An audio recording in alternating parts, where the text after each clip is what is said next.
I did the kind of layout design for this world using Legos, and it actually turned out pretty close to what I did. I knew it was going to be a rooftop, so having being kind of constrained by the general blockiness of Legos seemed like it was fine, and it helped me get the elevations worked out, and I found it easier than doing it on paper because of all the it's going to be done in 3D anyway. So if you're throwing it together with Legos, you can get kind of hold up to your face and look at it from all these different angles and try and imagine what shots you're going to have in it. So I think it was the only level I did with Legos, but I think it helped a lot. Compositionally, the level was really fun to work on. It was, once he had the letters done and we knew the elevation, then I went in and even from the very first shot, you'll see that nothing overlaps each other. So the level doesn't feel like extremely super full, but it doesn't feel like it's all a bunch of clutter.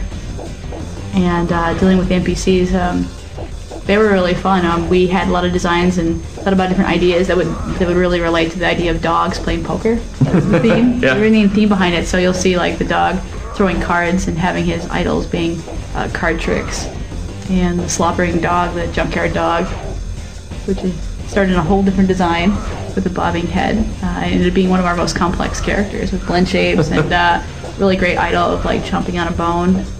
And then at the top, or actually the lower levels, you'll see we call it Dog with Stick, which is totally a play on the thiefy dog sneaking around, and how the idea of this big, cumbersome guy being able to walk so agile with the big stick. And then also the final one, which is you see up in the top level, which is we call him Paulie Shackles.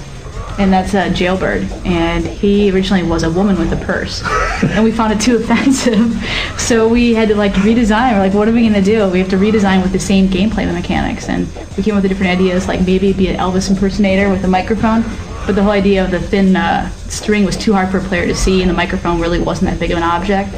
And then luckily Travis came up with the idea that it'd be great for it to be a jailbird, him throwing his ball and chain, and it ended up being a really strong element. It's with the big ball at the end and the thick chain, it's really fair for a player to jump it and also know when it's dangerous. So it ended up being a real win-win.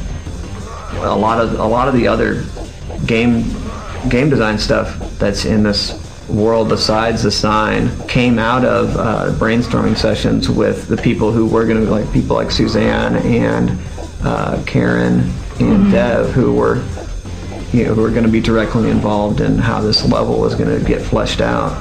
So like the cars with the clues on them that drop away when you come off of them, I think that was Dev's idea, and having the sign, like the big bone that crashes through the wall and everything like that. So it was one of our better, very collaborative efforts. Definitely.